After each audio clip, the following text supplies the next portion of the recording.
Hello everyone, welcome back to our YouTube channel defence point. और दोस्तों, आज के हमारे इस वीडियो में हम आप लोगों के लिए लेकर के आए हैं कोस्ट गार्ड नाविक एग्जाम की तैयारी के लिए मिक्स क्वेश्चंस का एक स्पेशल मॉक टेस्ट, जो कि आपके मोस्ट सिलेक्टेड क्वेश्चंस के ऊपर बेस होने वाला है।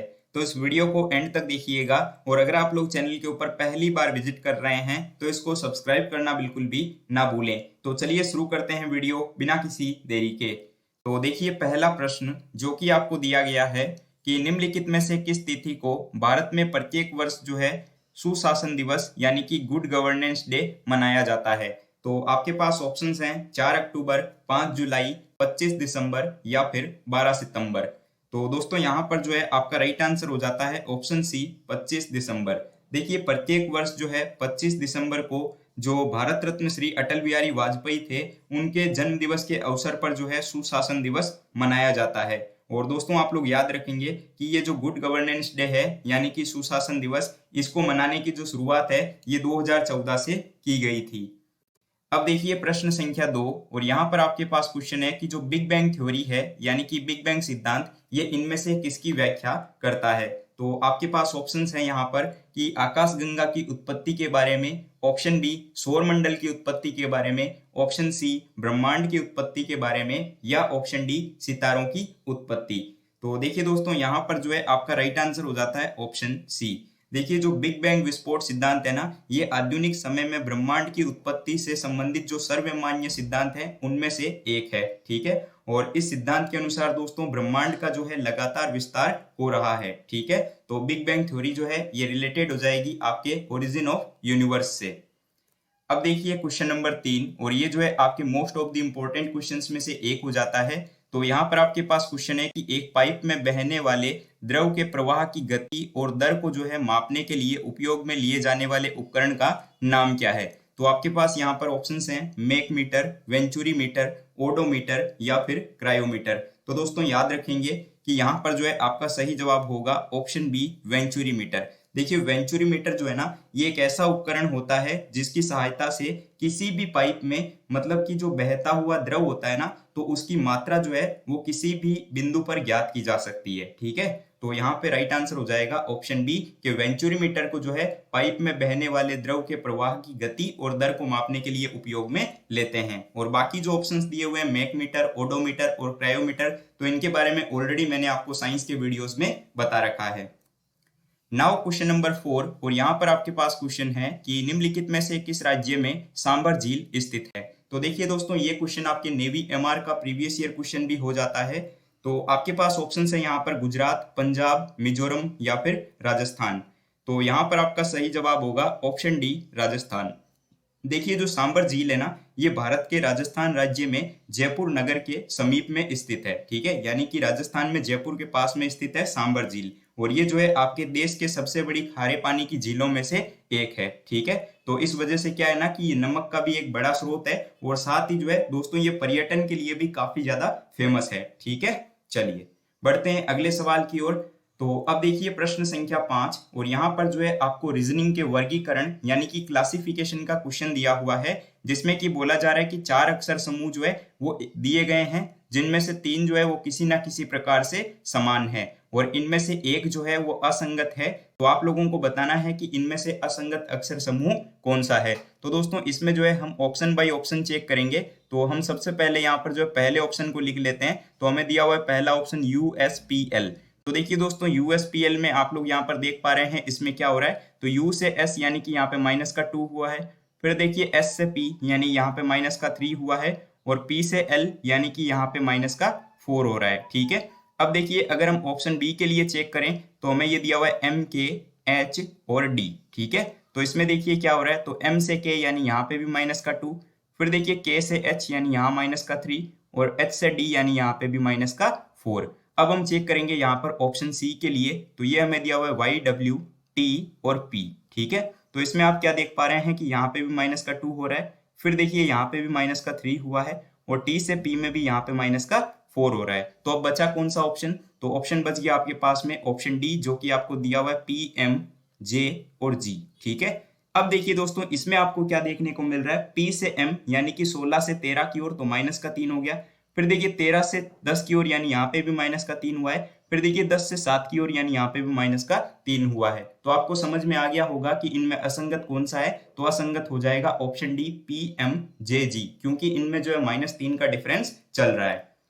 अब देखिए क्वेश्चन नंबर 6, और यहाँ पर दोस्तों आपको वेन डायग्राम का क्वेश्चन दिया हुआ है और आपको बताना है कि पिता, पुरुष और चाचा के बीच में जो है इन ऑप्शंस में से किस टाइप का वेन डायग्राम बनेगा। तो सबसे पहले हम आंसर को लेकर बात कर लेते हैं। तो आपका राइट आंसर हो जाएगा दोस्तों ऑप्शन डी वाला, ठीक है। ऐसा क्यों, तो देखिए दोस्तों इसको समझिए। तो हम जानते हैं कि जो पिता और चाचा है ये दोनों ही पुरुष की कैटेगरी में आते हैं, यानी कि यहाँ पर जो है आपके पुरुष कॉमन हो जाएगा, ठीक है। अब इनमें से एक सर्कल जो है वो चाचा का हो जाएगा और एक सर्कल जो है वो पिता का हो जाएगा, ठीक है। अब आप लोग पूछोगे कि सर इसमें कॉमन पार्ट क्यों आया है ये वाला, ठीक है, दोनों सर्कल में। तो देखिए दोस्तों क्या होता है कि किसी और का पिता किसी दूसरे का चाचा हो सकता है और किसी दूसरे का चाचा जो है वो किसी और का पिता भी हो सकता है, यानी कि इन दोनों में थोड़ा सा कॉमन पार्ट यहाँ पे देखने को मिलेगा। तो right answer will be option D. I hope कि आपको बात समझ में आ गई होगी। तो चलिए बढ़ते हैं अगले सवाल की ओर।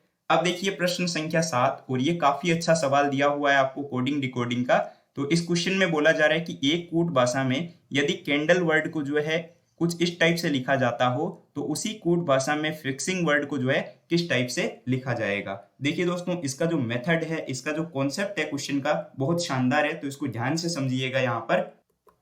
तो सबसे पहले हम यहाँ पे क्या करेंगे कि जिस हिसाब से कैंडल वर्ड आपको दिया हुआ है उसको यहाँ पर हम नोट कर लेंगे, ठीक है। तो देखिए दोस्तों आप लोग यहाँ पर देख पा रहे हैं कि क्वेश्चन के अकॉर्डिंग मैंने कैंडल वर्ड को नोट कर लिया है। अब देखिए यहाँ पर आपको देखने को क्या मिल रहा है, तो ये जो कैंडल वर्ड दिया हुआ है ना, इसमें क्या किया गया है कि जो लेटर्स हैं इनको आपस में क्रॉस करके और +1 करके लिखा गया है। यानी कि ये जो सी है इसको यहाँ पर देखिए सबसे लास्ट में लिखा गया है +1 करके, यानी कि ये सी से आपका डी हो गया है, ठीक है, और +1 इसमें कर दिया गया है। उसी प्रकार से देखिए ई से एफ, ठीक है, यानी यहाँ पे भी क्रॉस करके इसमें +1 किया गया है। फिर देखिए ए से बी, तो ए से बी में भी क्रॉस करके +1 किया गया है। उसी प्रकार से एल से एम, एल से एम में भी जो है +1 करके लिखा गया है। फिर देखिए एन से ओ, यानी यहाँ भी प्लस का 1 हुआ है, और डी से ई यानी यहाँ पे भी प्लस का 1 हुआ है। आई होप कि पैटर्न आपको समझ में आ रहा होगा। तो दोस्तों उसी प्रकार से हम क्या करेंगे कि ये जो फिक्सिंग वर्ड आपको दिया हुआ है तो इसमें भी जो लेटर्स है ना इनको हम आपस में क्रॉस करके +1 करते हुए लिखेंगे। तो देखिए दोस्तों सबसे पहले जी में हम क्या करेंगे कि +1 करके उसको लिख लेंगे। तो जी से देखिए +1 करके लिखूंगा तो एच आ जाएगा। फिर देखिए एन से जो है हम +1 करके लिखेंगे तो ओ आएगा। उसी प्रकार से आई से प्लस का 1 करेंगे तो जे आ जाएगा, ठीक है। फिर देखिए एक्स है तो एक्स में प्लस का 1 कर लीजिए, वाई आ जाएगा। आई से प्लस का 1 करेंगे तो फिर से जे आएगा, और एफ से प्लस का 1 करने ही आपके जी मिल जाएगा। यानी कि जो आंसर है वो हो जाएगा HOJYJG, जो कि दोस्तों आप लोगों को यहाँ पर देखने को मिल रहा है ऑप्शन सी के अंदर। तो यहाँ पर हमारा राइट आंसर हो जाएगा ऑप्शन सी। काफी अच्छा कॉन्सेप्ट था, तो आई होप कि क्वेश्चन आपको यहाँ पे समझ में आ गया होगा। तो चलिए अब बढ़ते हैं नेक्स्ट क्वेश्चन की ओर।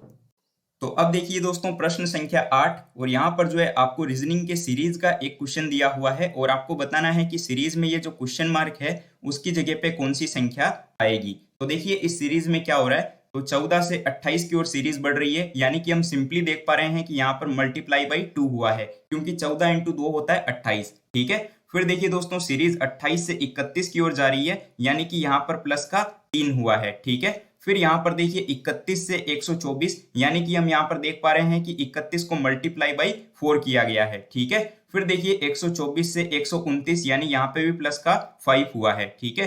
तो आप लोगों को एक पैटर्न समझ में आ गया होगा कि यहाँ पे क्या हो रहा है इस सीरीज में। तो देखिए सबसे पहले मल्टीप्लाई बाई 2, फिर प्लस का 3, फिर मल्टीप्लाई बाई 4, फिर प्लस का 5। तो जाहिर सी बात है कि अगली बार क्या हो जाएगा कि अगली बार जो है मल्टीप्लाई बाई 6 होगा, फिर आगे जो है प्लस का 7 होगा। तो हमें यहाँ पर जो है क्या करना है कि 129 को दोस्तों मल्टीप्लाई करना है किससे, 6 के साथ में। तो दोस्तों 129 को अगर आप लोग मल्टीप्लाई बाई 6 करेंगे तो आपको मिलेगा ये 774, ठीक है, यानी कि 774, जो कि दोस्तों आपको यहाँ ऑप्शन सी में दिया हुआ है। तो right answer will be option C, ठीक है। चलिए बढ़ते हैं अगले सवाल की ओर।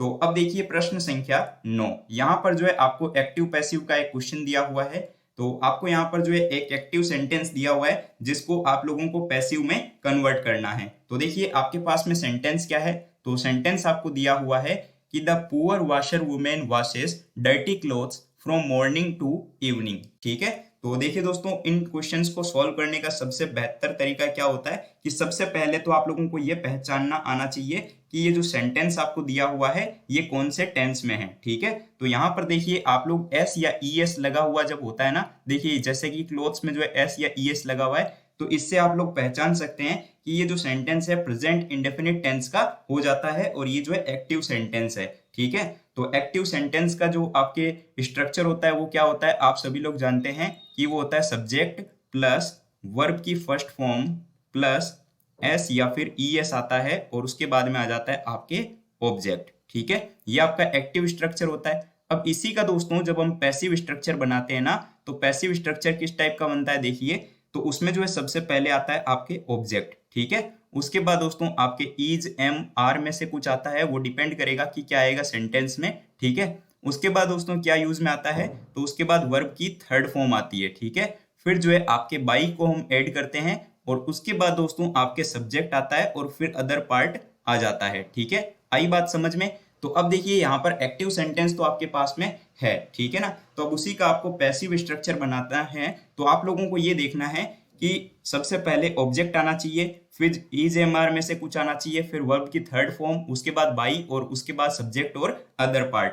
तो आप लोगों को यहाँ पर जो है ये पूरा जो कॉन्सेप्ट है ये देखने को मिलेगा ऑप्शन सी के अंदर। ठीक है, जिसमें कि आपको सबसे पहले दिया हुआ है यहाँ पर ऑब्जेक्ट। ठीक है, उसके बाद दोस्तों इज एम आर में से आर आ गया, फिर देखिए वर्ब की थर्ड फॉर्म भी आई है वाश, उसके बाद बाई को यहाँ पर यूज में लिया गया है और फिर आ जाएगा सब्जेक्ट और अदर पार्ट जो कि हो जाएगा the poor washerman from evening morning to evening. ठीक है, तो यहाँ पर आपका राइट आंसर हो जाएगा ऑप्शन सी। तो उम्मीद करता हूं कि आपको ये क्वेश्चन समझ में आया होगा। अब देखिए क्वेश्चन नंबर 10, यहाँ पर दोस्तों आपको स्पॉटिंग द एरर का क्वेश्चन दिया हुआ है और सेंटेंस के अंदर कहाँ पे ग्रामेटिकल एरर है ये फाइंड करनी है। तो देखिए सेंटेंस है कि where did you kept the sack of wheat that I bought from the market. ठीक है, तो इसमें देखिए दोस्तों काफी सिंपल सा क्वेश्चन है, आप लोग एरर बता सकते हैं। इसमें ये जो आपके डिड यू केप्ट दिया हुआ है ना, तो इसमें दोस्तों आपके डिड यू कीप आ जाएगा। ठीक है, यानी कि केप्ट की जगह पे जो है हम सिर्फ और सिर्फ कीप को यूज में लेंगे। ठीक है, ऐसा क्यों, तो देखिए दोस्तों डू और डिड के बाद में जो है वर्ब की फर्स्ट फॉर्म आती है, ये हमेशा आप लोग याद रखेंगे। ठीक है ना, तो यहाँ पर जब सेंटेंस में डिड आया है ना, तो उसके बाद वर्ब की फर्स्ट फॉर्म आएगी, यानी कि यहाँ पर ऑप्शन डी के अंदर एरर है। ठीक है, अब देखिए क्वेश्चन नंबर 11, तो यहाँ पर दोस्तों आपको एक इडियम दिया हुआ है कोल्ड ब्लड। ठीक है, और इसका जो है अप्रोप्रिएट मीनिंग आप लोगों को इन ऑप्शंस में से सिलेक्ट करना है चारों में से कि क्या होगा। तो सबसे पहले तो आप लोग याद रखेंगे कि कोल्ड ब्लड एक काफी फेमस इडियम है जो कि आपके एसएससी एग्जाम्स में काफी बार रिपीट होता है और दोस्तों इसका मतलब होता है आपके शत्रुतापूर्ण। ठीक है, या फिर आप बोल सकते हैं शत्रुता पूर्वक। ठीक है ना, तो कोल्ड ब्लड मतलब हो जाएगा शत्रुतापूर्ण। तो उसी प्रकार देखिए जो चार ऑप्शंस हैं उसमें से राइट आंसर हो जाएगा आपका option D, cruelly without any emotions. ठीक है, जो कि इसके लिए परफेक्ट मीनिंग हो जाएगा। नाउ क्वेश्चन नंबर 12, और यहाँ पर देखिए दोस्तों आपको एंटोनियम बताना है और एक आपको वर्ड दिया हुआ है स्प्यूरियस। ठीक है, तो स्प्यूरियस वर्ड का मीनिंग क्या होता है, तो इसका मतलब हो जाता है नकली, जो चीज फेक हो उसके लिए बोलते हैं हम स्प्यूरियस। ठीक है, तो अब देखिए चार ऑप्शंस आपके पास में है, फोनी, जेन्युइन, काउंटरफेट या फिर आर्टिफिशियल। तो हम देख पा रहे हैं कि जिस प्रकार स्प्यूरियस यानी कि नकली होता है, उसी प्रकार से जेन्युइन यानी कि हो जाता है आपके, हम बोलते हैं ना वास्तविक। ठीक है, तो जेन्युइन यानी कि वास्तविक हो जाएगा या फिर आप इसको बोल सकते हैं असली। ठीक है ना, चलिए तो right answer will be option B. बाकी ऑप्शंस को लेकर बात करें तो देखिए फोनी मतलब होता है आपके एक तरीके से जाली, जो आपके डुप्लीकेट हो। ठीक है, काउंटरफेट मतलब भी हो जाएगा आपके एक तरीके से डुप्लीकेट या फिर जाली। ठीक है, और आर्टिफिशियल यानी कि होता है कृत्रिम। ठीक है, चलिए अब देखिए क्वेश्चन नंबर 13, तो यहाँ पर भी दोस्तों आपको जो है स्पॉटिंग द एरर का ही क्वेश्चन दिया हुआ है। तो आपको जो है सेंटेंस के अंदर एरर फाइंड करना है कि कहाँ पे एरर है। तो देखिए सेंटेंस है आपके पास में कि Pavan return back home when he completed his assignment abroad. ठीक है, तो अगर हम इसमें बात करें कि यहाँ पे कहाँ पे एरर है सेंटेंस में, तो देखिए इस सेंटेंस में जो पवन रिटर्न बैक होम है ना, ये जो आपको दिया हुआ है पवन रिटर्न बैक होम, तो इसमें दोस्तों आपके सिर्फ क्या हो जाएगा कि पवन रिटर्न होम, ये जो बैक है यहाँ पे साथ में यूज में नहीं आएगा क्योंकि रिटर्न के साथ में बैक का यूज नहीं होता है। तो आई होप कि आपको यहाँ पे बात समझ में आई होगी। तो इसमें पहला ही ऑप्शन में एरर है। नाउ क्वेश्चन नंबर 14, और यहाँ पर भी देखिए आपको एंटोनियम बताना है और आपको एक वर्ड दिया हुआ है हैजी। ठीक है, तो हैजी का मतलब क्या होता है? तो दोस्तों हैजी मतलब होता है एक तरीके से धुंधला, या फिर जो चीज साफ दिखाई ना दे, ठीक है, जिसको हम बोलते हैं ना अस्पष्ट। तो इसका मतलब हो जाता है धुंधला या फिर अस्पष्ट। तो अब देखिए चार ऑप्शंस हैं, डिम, क्लियर, फेंट या फिर सॉफ्ट। तो जिस प्रकार हेजी यानी कि धुंधला या फिर अस्पष्ट होता है, उसी प्रकार से क्लियर यानी कि हो जाता है साफ, या फिर जो है आप बोल सकते हैं स्पष्ट। और बाकी देखिए डिम यानी कि होता है फीका, फेंट यानी कि होता है धीमा, और सॉफ्ट यानी कि कोमल होता ही है। ठीक है ना। नाउ क्वेश्चन नंबर 15, और यहाँ पर देखिए रीजनिंग का आपको क्वेश्चन दिया हुआ है, और आपको वर्ड्स को जो है अल्फाबेट्स के अकॉर्डिंग, यानी कि जो इंग्लिश डिक्शनरी है उसमें जैसे वर्ड्स आते हैं उसके अकॉर्डिंग यहाँ पे सजाना है। ठीक है, तो देखिए 5 वर्ड्स आपको यहाँ पर दिए हुए हैं। तो इसमें अगर आप लोग देखेंगे तो यहाँ पे सबसे पहले क्या आ जाएगा? तो देखिए दोस्तों सबसे पहले आएगा आपके 3 नंबर वाला वर्ड, क्योंकि देखिए एम और आई तो सब में कॉमन है, लेकिन इसमें आपको जो है सबसे पहले सी देखने को मिल रहा है, और हम जानते हैं कि अल्फाबेट में सी पहले आता है। तो आपके 3 नंबर वाला सबसे पहले आ जाएगा। उसके बाद देखिए दोस्तों आप लोग यहाँ पर देख पा रहे हैं कि बाद में क्या आएगा, तो एम आई सब में कॉमन है। अब देखिए एन यहाँ पर पहले आएगा अल्फाबेट में, ठीक है, क्योंकि एस तो बाद में आता है, तो फिर 5 नंबर वाला सेकंड नंबर पे आएगा। फिर देखिए थर्ड नंबर पे क्या आ जाएगा?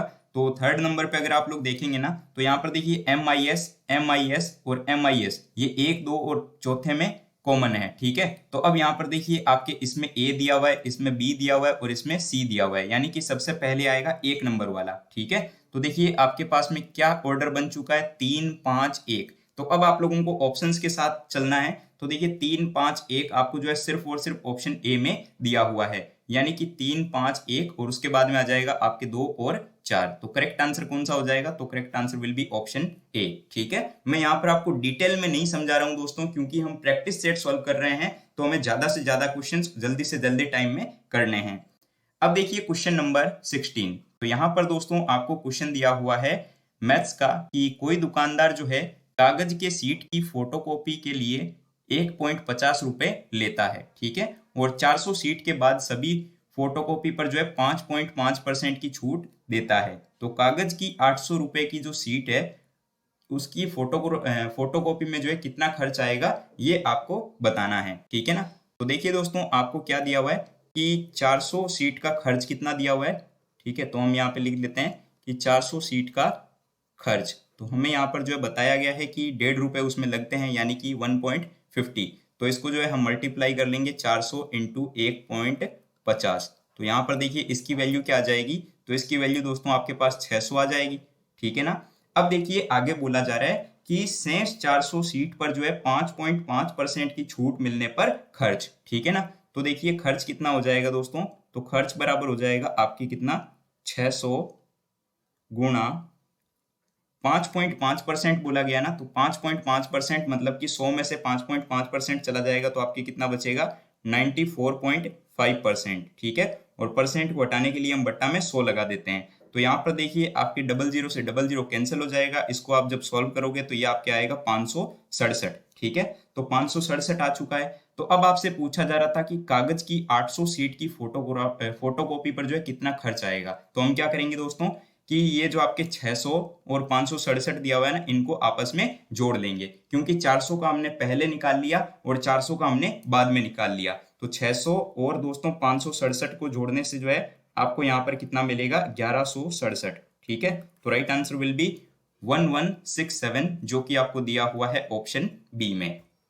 अब देखिए क्वेश्चन नंबर 17, और यहाँ पर क्वेश्चन है कि 212 मीटर लंबी एक रेलगाड़ी जो है वो 45 किलोमीटर पर घंटा की चाल से दौड़ रही है, और ये रेलगाड़ी जो है 188 मीटर लंबे प्लेटफॉर्म को कितने समय में पार करेगी, सेकंड में आपको बताना है। ठीक है, तो सबसे पहली काम हम क्या करेंगे यहाँ पर कि जो रेलगाड़ी की चाल है ये आपको किलोमीटर पर आवर में दी हुई है, तो इसको हम मीटर पर सेकंड में कन्वर्ट कर लेंगे, और उसके लिए आपको पता है कि 5/18 से मल्टीप्लाई किया जाता है। तो देखिए चाल बराबर क्या हो जाएगा, तो चाल बराबर आपको कितनी दी हुई है रेलगाड़ी की चाल, 45 किलोमीटर पर आवर। ठीक है, तो इसको हम जो है कन्वर्ट कर लेते हैं सबसे पहले। तो 45 इंटू ये हो जाएगा आपके 5/18। तो यहाँ पर ये आपके पास में क्या आएगा, तो ये आ जाएगा आपके पास में 25/2 मीटर पर सेकेंड। ये वैल्यू आ गई आपके पास में। अब देखिए दोस्तों कि प्लेटफॉर्म को पार करने के लिए रेलगाड़ी को प्लेटफॉर्म की लंबाई और रेलगाड़ी की लंबाई के बराबर दूरी चलनी होगी, ठीक है ना। यानी कि दूरी बराबर क्या हो जाएगा, तो दूरी बराबर हो जाएगा आपके प्लेटफॉर्म की लंबाई और साथ में ट्रेन की लंबाई, ठीक है ना। तो यहाँ पर देखिए दूरी बराबर हो जाएगा, टोटल दूरी बराबर प्लेटफॉर्म की लंबाई और ट्रेन की लंबाई, इन दोनों को आपस में ऐड कर देंगे तो 212 प्लस 188, ठीक है। तो ये आपके पास में आ जाएगी टोटल 400 मीटर। तो अब देखिए आपके पास में चाल है और दूरी है, तो क्या आप लोग समय नहीं निकाल सकते, बिल्कुल निकाल सकते हैं, ठीक है। क्योंकि दोस्तों हम जानते हैं कि चाल बराबर क्या होता है, तो चाल बराबर होता है आपके दूरी बटा समय, ठीक है। तो इसमें आपको वैल्यू पुट करनी है और आंसर निकाल लेना है। तो देखिए दोस्तों चाल की वैल्यू हम रखेंगे 25/2, ठीक है। बराबर में आ जाएगा आपके दूरी, तो दूरी है आपके पास में 400 और बट्टा में टी लिख देता हूं क्योंकि समय हमसे पूछा जा रहा है। तो यहाँ से देखिए टी बराबर क्या हो जाएगा, तो टी बराबर हो जाएगा 400 गुणा 2 बट्टा में आ जाएगा आपके 25। तो देखिए सिंपली आपके सॉल्व हो जाएगा ये, और 32 सेकंड आपके पास में आंसर आएगा जो कि ऑप्शन डी में दिया हुआ है, ठीक है। तो उम्मीद करता हूं कि क्वेश्चन आपको समझ में आया होगा। अब देखिए क्वेश्चन नंबर 18, तो यहाँ पे भी प्रॉफिट लॉस का ही क्वेश्चन है और काफी सिंपल क्वेश्चन है इस बार।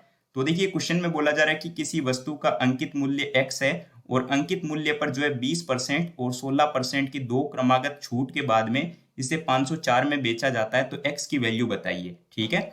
यानी कि क्वेश्चन के अकॉर्डिंग यहाँ पे बोला जा रहा है कि x इंटू पहले कितने परसेंट की छूट, 20% की, और उसके बाद में 16% की। तो मैं इसको क्या लिख सकता हूँ डायरेक्ट कि 80/100, ठीक है ना, क्योंकि परसेंटेज का मतलब भी बट्टा में 100 होता है, इंटू उसके बाद कितने परसेंट की छूट है, 16% की, यानी कि यहाँ पे कितना हो जाएगा 84, बट्टा में आ जाएगा आपके 100, ठीक है। और इसकी वैल्यू किसके इक्वल दे दी है, 504 के इक्वल, क्योंकि इसको जो है बाद में 504 में बेचा जाता है। तो यहाँ पर देखिए इसको मैं क्या लिख सकता हूँ यहाँ पर, तो x बराबर यहाँ से हम लिख सकते हैं कि x बराबर ये आपका हो जाएगा 504 गुणा 100 गुणा 100 बट्टा में हो जाएगा आपकी कितना 80 इंटू 84, ठीक है ना। और इस वैल्यू को जब आप कैलकुलेट करके सॉल्व करेंगे ना, तो दोस्तों x की वैल्यू आपके पास में 750 रुपए आएगी। तो 750 आपको ऑप्शन सी में दिया हुआ है, तो right answer will be option C. Now question number 19, और यहाँ पे क्वेश्चन है कि निम्नलिखित में से कौन सा त्योहार जो है भारत में फसल कटाई के उपलक्ष्य में मनाया जाता है। तो ऑप्शंस हैं ध्रुपका तेशी, लोहड़ी, तीज या फिर बोनालू। तो देखिए दोस्तों यहाँ पर आपका राइट आंसर तो हो जाएगा ऑप्शन बी लोहड़ी। समझिए इस बात को, तो भारत में जो है फसल कटाई के उपलक्ष्य में जो है अलग अलग राज्यों में जो है अलग अलग नाम के काफी सारे त्योहार मनाए जाते हैं, जिसमें कि देखिए दोस्तों पोंगल है, उत्तरायण है, लोहड़ी है और जो भोगली बिहू है, ये सब जो है फेमस हैं, ठीक है ना। तो लोहड़ी जो है ना ये आपके पंजाब में मनाया जाता है और ये जो है आपके फसल कटाई के उपलक्ष्य में मनाया जाने वाला त्योहार है।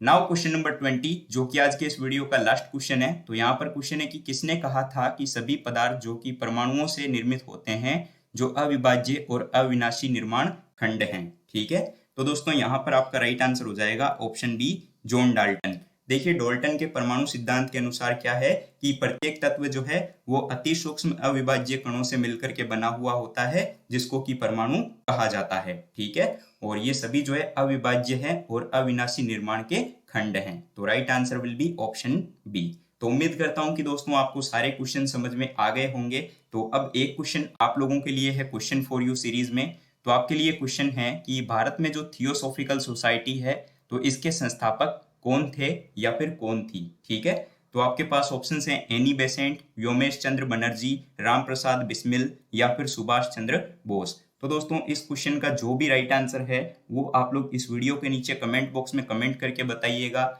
अगर आप लोगों को ये वीडियो पसंद आया हो तो इस वीडियो को लाइक करिएगा। चैनल पर अगर आप लोग नए हो तो इस चैनल को सब्सक्राइब करिएगा और अपने दोस्तों के साथ में शेयर करना बिल्कुल भी मत भूलिएगा, ठीक है। इसके अलावा दोस्तों हमने आप लोगों को ऑलरेडी 16 मॉक टेस्ट प्रोवाइड करवा रखे हैं, तो आप लोग जो है उनको जरूर से चेकआउट कीजिएगा, जो कि आपके इस बार के एग्जाम के लिए काफी ज्यादा हेल्पफुल होंगे, ठीक है। और जो भी आपको पीडीएफ्स है, क्वेश्चंस हैं और जो टेलीग्राम पर हमारे क्विज प्रैक्टिस होती है तो उसके लिए टेलीग्राम ग्रुप को जरूर से ज्वाइन कर लीजिएगा। लिंक वीडियो के नीचे डिस्क्रिप्शन बॉक्स में दी हुई है, ठीक है। तो वीडियो को लाइक करना बिल्कुल भी मत भूलिएगा। हम मिलते हैं एक नए वीडियो में नए टॉपिक के साथ में, तब तक के लिए जय Hind and thank you so much for watching this video.